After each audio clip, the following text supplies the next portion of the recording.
പൂരം. വ്യാഴമാണ് ഇവരുടെ ഗ്രഹം. നിറം ഇളം തവിട്ട്. ഭാഗ്യ അക്ഷരങ്ങൾ MD എന്നിവയാണ്. ഈ നക്ഷത്രക്കാർ മറ്റുള്ളവരോട് പറയാത്ത പ്രശ്നങ്ങൾ മനസ്സിലാക്കാനുള്ള അവബോധജന്യമായ കഴിവ് ഉള്ളവരാണ്.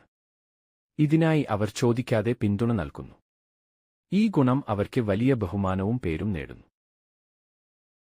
അവരിൽ ഭൂരിഭാഗവും ഒരു തരത്തിൽ അല്ലെങ്കിൽ മറ്റൊരു രീതിയിൽ പ്രശസ്തരാണ്. മാത്രമല്ല ഒരു പ്രത്യേക മേഖലയിൽ മികവ് പുലർത്തുകയും ചെയ്യും. അവർ അതിമോഹികളാണ്. അധികാരത്തിനും വേണ്ടി വിശക്കുന്നു.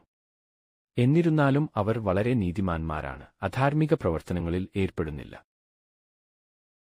സ്വാതന്ത്ര്യത്തിനായുള്ള അവരുടെ അന്വേഷണം അവരെ നിരന്തരം പുതിയ സംരംഭങ്ങളിലേക്ക് നയിക്കുന്നു. ജീവിതത്തിന്റെ 22, 27, 30, 32, 37, 44 വളരെയധികം പ്രാധാന്യമുണ്ട്. ഈ നക്ഷത്രത്തിൽ ജനിച്ച പെൺകുട്ടികൾ ചിലപ്പോഴൊക്കെ അഭിമാനികൾ ആണെങ്കിലും സന്തോഷകരവും നീതിനിഷ്ഠവുമായ പാതയിലേക്ക് നയിക്കുന്നു.